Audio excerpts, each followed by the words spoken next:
So the 21W13A snapshot has come out and we finally have the goat. I know I've been waiting for this a long time. This is actually something I was interested in because I don't really play survival, I don't really play like the caves, but goats are actually interesting. So basically let's get into it. We have the goats and we have other sort of introduced features, so yeah, let's get straight to it.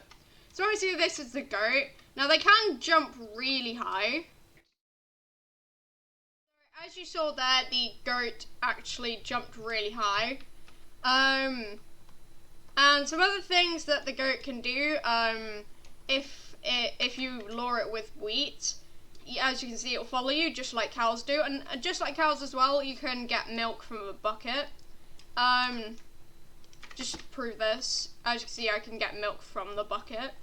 Now what's interesting is when you actually kill these guys, they don't actually drop anything. I did get 1 XP ore, as you see, but for a mob that is sort of like relative, like in mob type to cows or pigs, I feel like it would be weird for them not to drop anything in the future. So whether that be a new type of meat or even something like wool or both, possibly, we'll just have to wait and see, because I feel like there should be some new sort of meat for these different mobs. It could also be an existing one, but I just feel like a new meat type would work best for these guys when you kill them. So now let's move on to more of the technical and other aspects.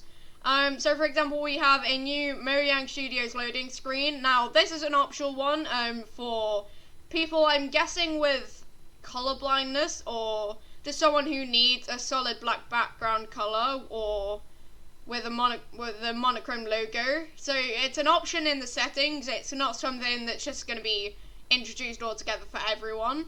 But yeah, basically if you need this, or just genuinely like prefer this, then it's there for you. And then some other changes, tweaks to caves, which basically the max length of pillars and chains in mineshafts have increased. Carvers are less likely to be too flat to walk through in carver things. And noise caves, there are increased likelihood of mega caves, reduced likelihood of toothpick pillars, and other tweaks to make the cheese caves more varied and interested. There's also some ore distribution tweaks where there are slightly more islands and larger diamond blobs sometimes form. There's also some tweaks to powdered snow.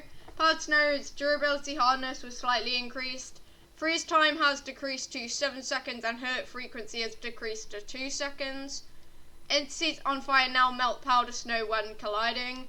Increased vertical movement speed within that powder snow. Now that's kind of interesting, to be honest. Strays, polar bears, and snow golems are now immune, which I feel like would make sense, because they sort of live in those things. Why would they freeze anyway? Mobs now shake when they're fully frozen. That actually might be interesting as well.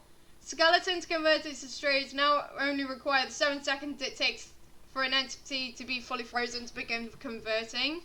Again, that kind of just makes sense, really. Leather horse armor now protects horses from freeze damage. That is actually quite interesting, again. Because obviously if you are using horses for transport, you can now put leather horse armor on it, because I definitely recommend that, obviously, if you're gonna go through the mountains. And the mobs that enjoy heat, like striders and basically things in the nether, take increased freeze damage, and that actually makes sense as well. I could see why they add that. There are also some trade and loot table additions. So Mason can now sell 4 dripstone blocks for 1 emerald. Wandering Trader can now sell 2 pointed dripstones for an emerald, 2 rooted dirt for an emerald, and 2 moss blocks for an emerald. Moss blocks can be found in shipwreck chests. Glow berries can be found in mineshaft chests, minecarts. What else do we have here? Dripstone clusters can now be found rarely in normal caves, which is quite interesting, actually. Deep slate blobs can now be found between heights 0 and 16, which again is interesting. Axolotls and glow squids now spawn in underground water sources. Now I'm wondering, obviously, if they will make the glow squids glow actual light. And if so, that would actually be quite good in caves, because then you can actually somewhat see. Axolotls will now always chase after and attack squids, glow squids, tropical fish, and basically just fish and other, like, water mobs. Which, again, that is actually going to be useful, so I definitely recommend, if you're in survival and going into, you know, the oceans, definitely recommend taking Axolotl with you if this still makes it into 1.17. Axolotls now have a 2-minute cooldown after hunting non-hostile mobs such as fish and squids. Obviously that kind of makes, obviously, this bit harder, so obviously they aren't as good with the 2-minute cooldown, but that obviously makes sense. If they are able to, you know, like, attack these, then obviously there has to be some sort of negative aspect. They will prioritize targeting hostile mobs first before hunting.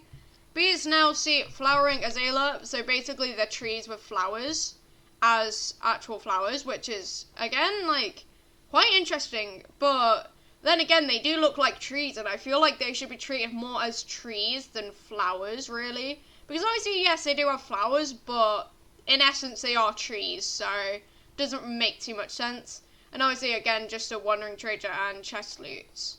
Then now we have a metric cube of light, or metric, however you pronounce it. I'm pretty sure it's pronounced metric, but anyway.